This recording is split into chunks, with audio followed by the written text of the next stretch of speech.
Hello बच्चों, कैसे हैं आप सब लोग। आई होप आप सब अच्छे होंगे, मैं भी अच्छा हूँ। चलिए बात करते हैं किसी अनदर ओलंपियाड क्वेश्चन के बारे में। और हमारे पास क्वेश्चन है x to the power 4 minus 16 equals to 0। बोला गया है find the values of x की सारी वैल्यूज बताने को बोला गया है। चलिए सॉल्यूशन के बारे में बात करते हैं। बहुत ही सिंपल क्वेश्चन है। जैसे कि आपको दिखाई दे रहा है कि x की पावर 4 माइनस 16 इक्वल्स टू 0 बोल रखा है उन्होंने।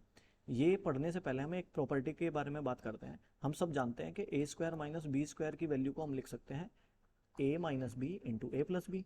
ऐसे पावर ब्रेक हो जाती है सिंगल सिंगल पावर में। फिर तो फोर पावर भी ब्रेक हो सकती है। जब स्क्वायरिंग सिंगल में ब्रेक हो जाती है, पावर आधी हो जाती है, तो फोर पावर को भी मैं ब्रेक कर सकता हूँ। A to the power 4 minus B to the power 4 को हम लिख सकते हैं ए स्क्वायर का स्क्वायर माइनस बी स्क्वायर का स्क्वायर। और ये अब ब्रेक होने लगा ए स्क्वायर, मतलब ये पूरी अंदर की टर्म है ना बेटा जो, और ये पूरी अंदर की टर्म है। ये हमारे पास ए और बी का रोल प्ले कर रही है। अब इन स्क्वायरिंग को भूल के मैं बस इन टर्म्स को लिखूंगा। जैसे हम ये स्क्वायरिंग भूल के बस ए और बी लिखे थे ना, यहाँ पे ए और बी लिखे, फिर यही ए और बी यहाँ पे लिखे। ऐसे ही हम अब इन स्क्वायरिंग को भूल के सिर्फ ये वाली टर्म और ये वाली टर्म माइनस में लिखेंगे, और ऐसे ही ये वाली टर्म और ये वाली टर्म प्लस में लिखेंगे। देखो जी, गौर से देखो। अब आपके पास ए स्क्वायर माइनस बी स्क्वायर फिर से प्रॉपर्टी की फॉर्म में कन्वर्ट हो रहा है ए माइनस बी इंटू ए प्लस बी। आपको ये वाली बात अच्छे से समझ में आ रही होगी, तो ये आप अप्लाई कर सकते हैं। अब इसको अप्लाई कर रहा हूँ मैं। कहाँ पर? यहाँ पर।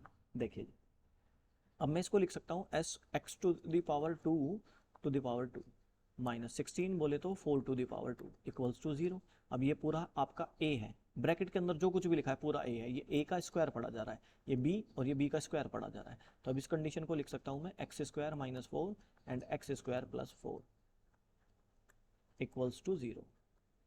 अब हमारे पास कंडीशन ये फिर से ब्रेक हो जाएगी, क्योंकि मैं इसको फिर से लिख सकता हूँ एक्स स्क्वायर माइनस 2 का स्क्वायर, और अगला ब्रैकेट है हमारे पास x square plus 4 equals to 0। क्या ये फिर से ब्रेक नहीं हो सकता? ये फिर से ब्रेक हो सकता है। एक्स माइनस 2 एक्स प्लस 2, पर प्लस वाली प्रॉपर्टी जो ये है ये कहीं में भी ब्रेक नहीं हो रही, तो कोई बात नहीं, हमें कोई टेंशन नहीं। नहीं ब्रेक हो रही, नहीं कर रहे, इक्वल्स टू 0। अब ये तीन ब्रैकेट बने, तीनों ब्रैकेटों की आपस में प्रोडक्ट होकर रिजल्ट 0 आ रहा है। प्रोडक्ट करके रिजल्ट 0 तभी आ सकता है जब इनमें से कोई सी एक ब्रैकेट की वैल्यू 0 हो, क्योंकि 0 ही प्रोडक्ट करने के बाद पूरी कैलकुलेशन 0 बन जाती है। तो मुझे नहीं पता कौन सा 0 है, तो मैं पहले ये मान लेता हूँ कि x माइनस 2 की वैल्यू क्या पता 0 हो, तो यहाँ से x की वैल्यू बन जानी चाहिए 2। पर ऐसा भी तो हो सकता है कि सेकंड वाला ब्रैकेट वैल्यू 0 रखता हो, x प्लस 2 की वैल्यू 0 हो, तो यहाँ पर x की वैल्यू निकल जाएगी -2। पर ऐसा भी हो सकता है कि तीसरे वाला ब्रैकेट 0 वैल्यू रखता हो, एक्स स्क्वायर माइनस प्लस 4 की वैल्यू 0 हो। अब यहाँ पर देखो, यहाँ पर है असली खेल। एक्स स्क्वायर इक्वल्स टू, ये 4 उधर जाएगा माइनस हो जाएगा, स्क्वायरिंग जब बराबर के उधर जाएगी तो अंडर रूट लग जाएगा।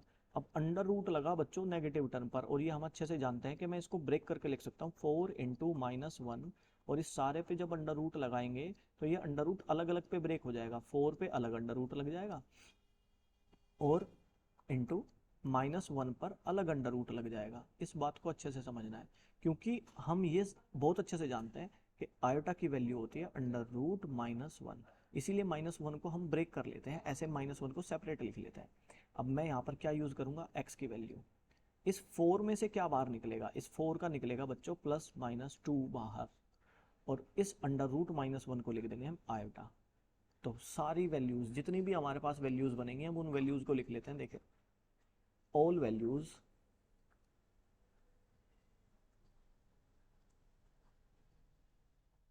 Of x. अब मैं यहाँ पे लिख रहा हूँ सारी क्या क्या वैल्यू बनी हमारे पास। एक बनी 2 ये वाली, एक बनी -2 ये वाली, तो दो आंसर तो ये हो गए। फिर एक आंसर बना हमारे पास +2 आयोटा, +2 आयोटा, और एक आंसर बना हमारे पास -2 आयोटा। इस प्लस माइनस का मतलब यही तो होता है, एक बार प्लस की वैल्यू एक बार माइनस की वैल्यू। तो हमारे पास ये 4 आंसर आ गए हैं एक्स के। ठीक है जी। देखिए, होता क्या है कि आपके पास जितनी पावर होती है ना उतनी ही वैल्यू बनती है। 4 पावर है तो देखो 1 2 3 4 वैल्यूज बनी। This is your final answer. I hope आपको ये क्वेश्चन अच्छे से समझ में आया होगा। If you like our videos please like share and subscribe. किसी अनदर ओलंपियाड के क्वेश्चन के साथ मिलते हैं नेक्स्ट वीडियो में, तब तक के लिए बाय बाय।